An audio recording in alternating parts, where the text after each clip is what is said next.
Pakistan U turn అఫీషియల్గా confirm అయిపోయింది. వాళ్ళైతే మన ఇండియాతో మ్యాచ్ ఆడబోతున్నారని చెప్పి అఫీషియల్గా ప్రకటించారు. సో దాని గురించి ఈ వీడియోలో మాట్లాడుకుందాం. At the same time BCCI మన టీమిండియా ప్లేయర్స్కి సంబంధించి సెంట్రల్ కాంట్రాక్ట్ను రిలీజ్ చేశారు. దాని గురించి కూడా ఈ వీడియోలో డిస్కస్ చేసుకుందాం. అంటే and finally T20 world cup small teams అదరగొట్టేస్తున్నాయి. సో దాని గురించి కూడా ఒక లుక్ వేద్దాం. ముందు పాకిస్తాన్ డ్రామా విషయానికి వస్తే మనం మొన్న నైట్ వీడియో చేసుకున్నాం. పాకిస్తాన్ వాళ్ళు యూటర్న్ తీసుకోవడానికి సిద్ధంగా ఉన్నారు, మోస్ట్ లైక్లీ మన టీమిండియాతో మ్యాచ్ ఆడతారని చెప్పి. అండ్ ఎగ్జాక్ట్లీ నేను దీనికి సంబంధించి అఫీషియల్ న్యూస్ వచ్చింది. పాకిస్తాన్ అయితే ఇండియాతో ఫిబ్రవరి 15వ తేదీన మ్యాచ్ ఆడబోతున్నారు. సో ఎగ్జాక్ట్లీ మనం ప్రీవియస్ వీడియోలో చెప్పుకున్నట్టే థింగ్స్ అన్నీ జరిగాయి. బట్ నేను ఎక్స్ట్రాగా జరిగింది ఏంటంటే ఇందులో బంగ్లాదేశ్ క్రికెట్ బోర్డ్ చాలా గట్టిగా ఇన్వాల్వ్ అయింది. At the same time Sri Lanka cricket బోర్డ్తో పాటు UAE బోర్డ్ వీళ్ళు కూడా ఇన్వాల్వ్ అయ్యారు. సో నేనైతే మొత్తం ఈ విషయాన్ని మళ్ళీ వీడియోలో రివైండ్ చేయదలుచుకోలేదు. మీరు ఒకసారి లాస్ట్ వీడియో చూడండి, క్లియర్గా అర్థమవుద్ది. అండ్ దానికి కంటిన్యూషన్ చూసుకుంటే శ్రీలంక క్రికెట్ బోర్డ్ అలాగే UAE బోర్డ్ వీళ్ళిద్దరూ కలిసి పాకిస్తాన్కు లెటర్ రాశారంట. అంటే మీరు ఇండియా మ్యాచ్ని బాయ్కాట్ చేయడం వల్ల మా అందరికీ ఫైనాన్షియల్గా చాలా లాస్ వస్తుందని చెప్పి వాళ్ళు పాకిస్తాన్కు లెటర్ రాశారు. మెయిన్లీ మ్యాచ్ రద్దు అయితే ICCకి నష్టం జరుగుద్ది. దీంతో వాళ్ళ దగ్గర నుంచి అసోసియేట్ నేషన్స్కి వెళ్ళే రెవెన్యూ మొత్తం ఆగిపోద్ది. సో ఒక ఇండియా పాకిస్తాన్ మ్యాచ్ ఆగిపోతే ఇప్పుడు ఫైనాన్షియల్గా చాలా బోర్డ్స్కి లాస్ వస్తుంది. అందుకే అందరూ కలిసి పాకిస్తాన్ పావడం మొదలుపెట్టారు. ఇక ఇందులో భాగంగానే బంగ్లాదేశ్ క్రికెట్ బోర్డు కూడా అఫీషియల్గా ఒక నోట్ రిలీజ్ చేశారు. అండ్ అందులో వాళ్ళు ఏం చెప్పారంటే ముందు పాకిస్తాన్కు థ్యాంక్స్ చెప్పారు. అంటే మా కోసం మీరు ఒక బిగ్ బ్రదర్లో నిలబడినందుకు చాలా థ్యాంక్స్ అని చెప్పారు. అండ్ దాని క్రికెట్ యొక్క ఈకో సిస్టమ్ని దృష్టిలో పెట్టుకుని మా కోసం మీరు మ్యాచ్ని బాయ్కాట్ చేయొద్దు, ఇండియాతో మ్యాచ్ ఆడని చెప్పి వాళ్ళకి చెప్పారు. సో దీంతో పాకిస్తాన్ వాళ్ళకి యూటర్న్ చాలా ఈజీ అయిపోయింది. అంటే మేము ఎవరి కోసమైతే మ్యాచ్ని బాయ్కాట్ చేద్దాం అనుకుంటున్నామో వాళ్ళు ఇప్పుడు ఆడమంటున్నారు, దీంతో మాటేస్తామని చెప్పి ప్రకటించేశారు. బట్ ఎనివే పాకిస్తాన్ పెట్టిన ఈ డిమాండ్ను కూడా ICC ఒప్పుకోలేదు. అంటే వాళ్ళ రెవెన్యూ షేర్ని పెంచాలని చెప్పి అడిగారు, బట్ దానికి ఒప్పుకోలేదు. అండ్ దాని ఇండియాతో బయోలాటరల్ సిరీస్ని రీస్టార్ట్ చేయాలని చెప్పి అడిగారు, బట్ దానికి కూడా ఒప్పుకోలేదు. ఇన్ఫాక్ట్ దీంతో పాటు ఎక్స్ట్రాగా ఒక ట్రై సిరీస్ కూడా అడిగారంట. అంటే ఇండియా, పాకిస్తాన్ మరి బంగ్లాదేశ్ ఈ 3 కంట్రీస్ని ఇన్వాల్వ్ చేస్తూ ట్రై సిరీస్లు పెట్టాలని చెప్పి అడిగారంట. బట్ దీనికి కూడా ICC ఒప్పుకోలేదు. ఇక చివరికి హ్యాండ్ షేక్ పాలసీ విషయానికి వస్తే దీన్ని కూడా రిజెక్ట్ చేశారంట. అంటే పాకిస్తాన్ వాళ్ళు T20 వరల్డ్ కప్లో హ్యాండ్ షేక్ అనేది మ్యాండేటరీ చేయాలని చెప్పారు, ఒక రూల్లో పెట్టాలన్నారు. బట్ ICC దీనికి ఒప్పుకోలేదు. హ్యాండ్ షేక్ అనేది కంప్లీట్లీ ప్లేయర్స్ చాయిస్, అది స్పిరిట్ ఆఫ్ క్రికెట్ కిందకి వస్తుందని చెప్పి వాళ్ళైతే కన్ఫర్మ్ చేసి చెప్పారు. సో లిటరల్లీ పాకిస్తాన్కు లాభం కలిగి ఏ డిమాండ్ని కూడా ICC ఒప్పుకోలేదు. దీంతో పాకిస్తాన్ మనం అలానే బాగుపడలేకపోతున్నాం, కనీసం BCB కానీ ఏదో చేద్దాం అనుకున్నారు. అంటే బంగ్లాదేశ్ కానీ కొన్ని బెనిఫిట్స్ ఇవ్వాలని చెప్పి అడిగారు. అండ్ దీనికి ICC ఒప్పుకుంది. బంగ్లాదేశ్ మీద ఎలాంటి పెనాల్టీస్ వేయం, అలాగే 2031 ఇయర్ వరకు చూసుకుంటే వాళ్ళకున్న ఏ హోస్టింగ్ రేట్ను కూడా క్యాన్సిల్ చేయమని చెప్పారు. సో మొత్తం మీద పాకిస్తాన్ బాయ్కాట్ డ్రామా కారణంగా వాళ్ళకి వచ్చింది ఏమీ లేదు, కానీ BCBకి ఎంతో కొంత లాభం చేకూరింది. మెయిన్లో వాళ్ళ మీద పడాల్సిన పెనాల్టీస్ అన్ని కొట్టేస్తామని చెప్పి ICC హామీ ఇచ్చింది. దీంతో Bangladesh cricket board Pakistan match ఆడమంటూ ఒక అఫీషియల్ నోట్ రిలీజ్ చేశారు. బట్ ఇక్కడైతే పాకిస్తాన్ క్లియర్గా బాయ్కాట్ డ్రామా తమ స్వలాభం కోసం చేశారు. అంటే నిజంగా బంగ్లాదేశ్ కోసం అయితే వాళ్ళు ముందు బంగ్లాదేశ్కి సంబంధించిన కండిషన్స్ పెట్టాలి కదా, అలా కాకుండా తమ బోర్డుకి లాభం చేకూర్చే అంశాలు ఎందుకు ముందు పెట్టారు? So clearly PCB boycott drama ద్వారా స్వలాభం పొందాలని చూశారు. బట్ అది వర్కౌట్ అవ్వకపోయేసరికి BCBకి సపోర్ట్గా మారిపోయారు అండ్ BCB దీన్ని నమ్మేసింది. బట్ పాకిస్తాన్ యూటర్న్ తీసుకోవడం వెనకాల నిజమైన కారణాలని మనకు తెలుసు, లాస్ట్ వీడియోలోనే డిస్కస్ చేసుకున్నాం. వాళ్ళు కనుక ఈ మ్యాచ్ నిజంగానే బాయ్కాట్ చేస్తుంటే బేవచ్చంగా ఫైనాన్షియల్ బర్డెన్ పడేది. మెయిన్ వాళ్ళు పెట్టిన ఫోర్స్ మేజర్ క్లాస్ని ICC ఒప్పుకోలేదు. దీంతో పాకిస్తాన్కి వేరే ఆప్షన్ లేకుండా పోయింది, యూటర్న్ తీసుకోవాల్సి వచ్చింది. కానీ చివరికి వాళ్ళ డ్రామాను ఎలా ఫినిష్ చేశారు, బంగ్లాదేశ్ కోసమే బాయ్కాట్ చేయాలనుకున్నాం, బట్ వాళ్ళు ఇప్పుడు చేయదన్నారు కాబట్టి ఆడేస్తామని చెప్పి యూటర్న్ తీసుకున్నారు.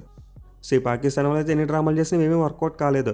ఫిబ్రవరి 15వ తేదీ ఇండియా పాకిస్తాన్ మ్యాచ్ జరుగుతుంది. అండ్ ఆ మ్యాచ్లో మన టీమిండియా ప్లేయర్స్ అగైన్ వాళ్ళకి షేక్ హ్యాండ్ ఎవరు. ఇన్ఫాక్ట్ రీసెంట్గా ఇండియా పాకిస్తాన్ జట్ల మధ్య అండర్-19 వరల్డ్ కప్ మ్యాచ్ కూడా జరిగింది. అండ్ ఆ మ్యాచ్లో కూడా ప్లేయర్స్ ఎవరు షేక్ హ్యాండ్ ఇచ్చుకోలేదు. టాస్ టైంలో కూడా కెప్టెన్స్ ఒకరినొకరు ఇగ్నోర్ చేసుకున్నారంట. సో ఈ నో హ్యాండ్ షేక్ ట్రెండ్ అయితే కొనసాగుద్ది. మన ప్లేయర్స్ ఎవరు కూడా పాకిస్తాన్ ప్లేయర్స్కి హ్యాండ్ షేక్ అనేది ఇవ్వరు. ఎనివే ఎలానో T20 వరల్డ్ కప్ గురించి మాట్లాడుకుంటున్నాం కాబట్టి చిన్న టీమ్స్ గురించి కూడా ఒక లుక్ వేసేద్దాం. అంటే ఇప్పటివరకు వరల్డ్ కప్లో చూసుకుంటే చిన్న టీమ్స్ చాలా బాగా రాణిస్తున్నాయి, అంచనాలకు మించి రాణిస్తున్నారు. పర్టికులర్గా Day 1 అండ్ Day 2లో చూసాం. Netherlands, USA and then Nepal England టీంకి ఆల్మోస్ట్ హార్ట్ అటాక్ తెప్పించారు. So really T20 world cup అయితే చాలా అంటే చాలా ఇంట్రెస్టింగ్గా జరుగుతుంది. ఒకప్పుడు చూసుకుంటే వరల్డ్ కప్స్లో చిన్న టీమ్స్ మీద చిన్న చూపు ఉండేది. అంటే పసుకున్న టీంలో పెద్ద టీంలోకి ఎలాంటి కాంపిటీషన్ ఇవ్వలేకపోతున్నారు, దీంతో టోర్నమెంట్ని ష్రింక్ చేసామని చెప్పి కొన్ని డిమాండ్స్ పెట్టారు. బట్ ICC మాత్రం టోర్నమెంట్లో టీమ్స్ యొక్క సంఖ్య పెంచింది కానీ తగ్గించలేదు. మళ్ళీ T20 ఫార్మాట్లో అసోసియేట్ నేషన్స్ మధ్య మంచి కాంపిటీషన్ ఏర్పరిచారు. అండ్ అది ఇప్పుడు T20 వరల్డ్ కప్లో బాగా రిఫ్లెక్ట్ అవుతుంది. సో మనం ఫస్ట్ మ్యాచ్లో చూసాం, Netherlands team almost Pakistan team ఓడించినంత పని చేశారు. పాకిస్తాన్ టీం చేస్తున్నప్పుడు లాస్ట్ ఓవర్స్లో 30 కంటే ఎక్కువ రన్స్ కొట్టాల్సిన పరిస్థితి ఏర్పడింది. బట్ ఈ టైంలో 19th ఓవర్ నెదర్లాండ్స్ టీంకి సరిగ్గా పడలేదు, దీంతో వాళ్ళు మ్యాచ్ ఓడిపోయారు. అదర్వైజ్ ఫస్ట్ మ్యాచ్లోనే పాకిస్తాన్ వాళ్ళు ఇంటికి వెళ్ళిపోయి ఉండేవారు. ఇక తర్వాత మన ఇండియా మరియు USA జట్ల మధ్య మ్యాచ్ కూడా చూసాం. USA మన టీమిండియాకి చాలా మంచి కాంపిటీషన్ ఇచ్చారు. అయితే రెండింటికంటే మన నేపాల్ టీం ఆడింది బై ఇంగ్లాండ్ టీంకి అగెనెస్ట్గా, అదైతే మామూలు మ్యాచ్ కాదు. లాస్ట్ ఓవర్లో 10 పరుగులు కొడితే నేపాల్ టీం గెలిచేస్తుందన్న టైంలో శామ్ కరణ్ ఒక ఎక్సలెంట్ ఓవర్ వేశాడు. యార్కర్ ఆఫ్టర్ యార్కర్ వేసి ఇంగ్లాండ్ టీంని పరాభవం నుంచి తప్పించాడు. అదర్వైజ్ ఆ మ్యాచ్లో నేపాల్ టీం మామూలుగా పెర్ఫామ్ చేయలేదు. వాళ్ళ బ్యాట్స్మెన్ 180+ టార్గెట్ను కూడా చేసేలా కనిపించారు. ఇన్ఫాక్ట్ మనం నేపాల్ టీం గురించి ర్యాంకింగ్ వీడియోస్ అప్పుడే చెప్పుకున్నాం. వాళ్ళు ఈసారి చాలా ఎగ్జైటింగ్గా కనిపిస్తున్నారు, ఏదో ఒక పెద్ద టీంకి షాక్ ఇస్తారని చెప్పి మాట్లాడుకున్నాం. సో ఆ వీడియోలో చెప్పుకున్నట్టు నేపాల్ టీం ఆల్మోస్ట్ ఇంగ్లాండ్ టీంని డిఫీట్ చేసినంత పని చేశారు. మిగిలిన వాళ్ళకి క్రౌడ్ సపోర్ట్ మామూలుగా లేదు. వాంకడే స్టేడియం మొత్తం ఒక నేపాల్ స్టేడియంలా మారిపోయింది. సో డెఫినెట్లీ నేపాల్ టీం మీద అప్కమింగ్ డేస్లో ఖచ్చితంగా ఏదో ఒక అప్సెట్ క్రియేట్ చేస్తారు. ఇన్ఫాక్ట్ వాళ్ళకి మిగిలిన 3 మ్యాచ్లో స్కాట్లాండ్, వెస్టిండీస్ అలాగే ఇటలీ ఈ 3 జట్ల మీద గెలిస్తే సూపర్ 8 కూడా వెళ్ళిపోతారు వాళ్ళు. సో చూడాలి మరి నేపాల్ టీం ఈ T20 వరల్డ్ కప్లో ఇంకా ఎలాంటి సెన్సేషన్స్ క్రియేట్ చేస్తారనేది. ఇక రోజు చూసుకుంటే ఉన్న 3 మ్యాచ్లో థర్డ్ మ్యాచ్ చాలా ఇంట్రెస్టింగ్ ఉండబోతుంది. అంటే పాకిస్తాన్ మరియు యూఎస్ఏ జట్ల మధ్య రోజు నైట్ ఒక మ్యాచ్ జరగబోతుంది. అండ్ ఈ మ్యాచ్లో కనుక అమెరికా టీం పాకిస్తాన్ టీంకి షాక్ ఇచ్చిందా మామూలుగా ఉండదు. వాళ్ళైతే తట్టబొట్ట చదువుకుని ఇంటికి వెళ్ళిపోవాలి. ఎందుకంటే లాస్ట్ టైం కూడా సేమ్ సిచ్యువేషన్ చూసాం. అమెరికా టీం పాకిస్తాన్ టీంని డిఫీట్ చేసి సూపర్ 8కి వచ్చారు. అండ్ ఇప్పుడు కూడా వాళ్ళకి సేమ్ అలాంటి ఆపర్చునిటీ కనిపిస్తుంది. ఇన్ఫాక్ట్ మన టీమిండియా జరిగిన మ్యాచ్లో వాళ్ళు చాలా మంచి కాంపిటీషన్ ఇచ్చారు. అండ్ ఈ మ్యాచ్కి ముందు చూసుకుని యూఎస్ఏ ప్లేయర్స్ చాలా కాన్ఫిడెంట్గా కనిపిస్తున్నారు. మా మీద ఎలాంటి ఒత్తిడి ఉండదు, పాకిస్తాన్ మీద ఒత్తిడి ఉంటుంది, ఎందుకంటే మేము లాస్ట్ టైం వాళ్ళు డిఫీట్ చేసాం కాబట్టి అని చెప్పి వాళ్ళు ఇంటర్వ్యూలో చెప్పారు. సో దీంతో రోజు పాకిస్తాన్ మరి అమెరికా మ్యాచ్ చాలా ఇంట్రెస్టింగ్గా ఉండబోతుంది. వీలైతే మ్యాచ్ చూడడానికి ట్రై చేయండి. ఇక T20 వరల్డ్ కప్ నుంచి బయటకు వచ్చి చూస్తే మన టీమిండియాకి సంబంధించి ఒక అప్డేట్ ఉంది. అదేంటంటే BCCI మన ప్లేయర్స్కు సెంట్రల్ కాంట్రాక్ట్స్ ప్రకటించారు. సో దీని గురించి అయితే మీకు సింపుల్గా స్ట్రైట్ ఫార్వర్డ్గా చెప్తాను వినండి. సో ముందే కాంట్రాక్ట్లో నెంబర్ ఆఫ్ ప్లేయర్స్ విషయానికి వస్తే మొత్తం 30 మంది ప్లేయర్స్ ఉన్నారు. అంటే కాంట్రాక్ట్ యొక్క టైం పీరియడ్ 1 అక్టోబర్ 2025 నుండి 30 సెప్టెంబర్ 2026 వరకు. అంటే ఆల్రెడీ కాంట్రాక్ట్లో 4 మంత్స్ దాటేసింది, ఇది 5వ మంత్. ఇక ఈ కాంట్రాక్ట్లోనే బిగ్గెస్ట్ చేంజ్ ఏంటంటే BCCI ఒక కేటగిరీని లేపేసింది. అంటే ప్రీవియస్గా A+, A, B, C అని చెప్పి 4 కేటగిరీలు ఉండే. బట్ ఇప్పుడైతే వీటిని 3 కుదించారు. A+ కేటగిరీని లేపేశారు. కేవలం A, B, C ఈ 3 కేటగిరీలు మాత్రం ఉన్నాయి. సో ఇందులో A కేటగిరీ ప్లేయర్కు సంవత్సరానికి 7 కోట్ల రూపాయలు ఇస్తారు. అండ్ B కేటగిరీ ప్లేయర్కు సంవత్సరానికి 5 కోట్ల రూపాయలు ఇస్తారు. ఇక చివరిగా గ్రేడ్స్లో ఉన్న ప్లేయర్స్కు 3 కోట్ల రూపాయలు ఇస్తారు సంవత్సరానికి. అయితే అమౌంట్ మాత్రమే కాకుండా ప్రతి మ్యాచ్కి మ్యాచ్ ఫీ కూడా ఉంటుంది. అంటే ప్లేయర్స్కి ఎక్స్ట్రాగా మ్యాచ్లు అనేందుకు ఇంకా చాలా అమౌంట్ వస్తుంది. ఇక కాంట్రాక్ట్లోనే 30 మంది ప్లేయర్స్ ఎవరో చూద్దాం. అండ్ దాని హైలైట్స్ గురించి మాట్లాడుకుందాం. సో ముందు ఏ కేటగిరీలో ఉన్న ప్లేయర్స్ చూసుకుంటే శుభ్మన్ గిల్, జస్ప్రీత్ బుమ్రా అండ్ రవీంద్ర జడేజా. ఇక తర్వాత B కేటగిరీలో ఉన్న players Rohit Sharma, Virat Kohli, Suryakumar Yadav, Washington Sundar, KL Rahul, Mohammed Siraj, Hardik Pandya, Rishabh Pant, Kuldeep Yadav, Yashasvi Jaiswal and Shreyas Iyer.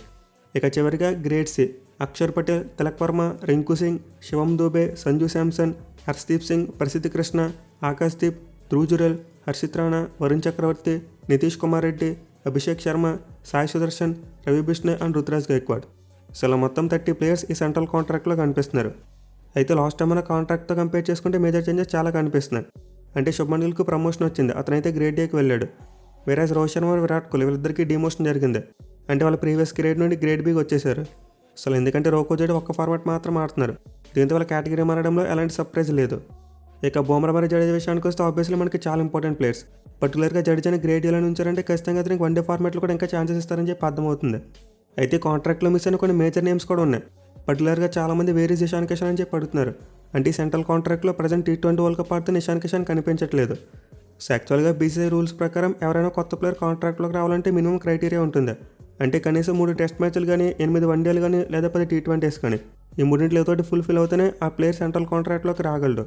దీంతో కూడా అతను సెంట్రల్ కాంట్రాక్ట్లోకి రావాలంటే కనీసం 10 T20 మ్యాచెస్ అయినా ఆడాలి. కానీ ప్రజెంట్ అతను చూసుకుంటే లాస్ట్ 1 ఇయర్లో కేవలం 5 T20 మ్యాచెస్ మాత్రమే ఆడాడు.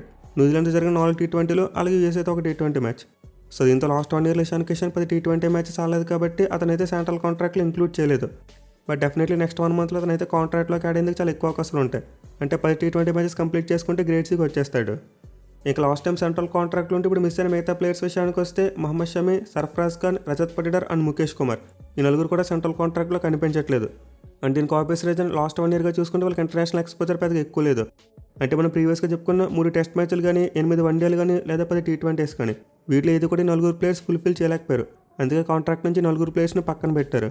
బట్ ఎనివే సెంట్రల్ కాంట్రాక్ట్లో లేకపోయినంత మాత్రాన ప్లేయర్స్కి ఆపర్చునిటీస్ రావంటే అలాంటిది ఏమీ లేదు. ఖచ్చితంగా ఆపర్చునిటీస్ వస్తాయి. అంటే మీరు బాగా పెర్ఫామ్ చేసి సెలెక్టర్స్ని ఇంప్రెస్ చేస్తే మీరు కాంట్రాక్ట్లో ఉన్నా లేకపోయినా సరే టీంకి పిక్ చేస్తారు. ఎనివే ఇవి కాకుండా మిగతా మేజర్ చేంజెస్ చూసుకుంటే వాషింగ్టన్ సుందర్కి ప్రమోషన్ వచ్చింది. అంటే తన గతంలో గ్రేడ్ Cలో ఉండేవాడు, బట్ ఇప్పుడు గ్రేడ్ Bకి వెళ్ళాడు. వేరే సాయి సుదర్శన్ మరియు నితీష్ కుమార్ రెడ్డి లాంటి వాళ్ళు ఇప్పుడు కొత్తగా కాంట్రాక్ట్లోకి వచ్చారు. బట్ నేను అక్షర్ పటేల్ లాంటి ప్లేయర్ని గ్రేడ్ Cలో ఉంచడం చాలా ఆశ్చర్యాన్ని కలిగించింది. ఎందుకంటే మనకు అక్షర్ పటేల్ చాలా ఇంపార్టెంట్ ప్లేయర్. ఇన్ఫాక్ట్ ప్రజెంట్ అతను T20 వరల్డ్ కప్లో వైస్ కెప్టెన్. అలాగే మనకి వన్డేలో చూసుకున్న, టెస్ట్లో చూసుకుని అప్పుడప్పుడు ఆడుతూ ఉంటాడు. బట్ అలాంటి ప్లేయర్ని గ్రేడ్ Cలో ఉంచేశారు. అంటే చాలా వరకు అన్యాయం అని చెప్పుకోవాలి. మరి మీరు అక్షర్ పటేల్ విషయంలో ఏమనుకుంటున్నారో అయితే కింద కామెంట్ చేయండి. సో ఇదిగా సెంట్రల్ కాంట్రాక్ట్కి సంబంధించిన కంప్లీట్ అప్డేట్స్. అండ్ వీడియో కనుక మీకు నచ్చినట్లయితే ఖచ్చితంగా లైక్ చేసి మీ ఫ్రెండ్స్ అందరికీ షేర్ చేయండి. Thank you for watching. Have a nice day.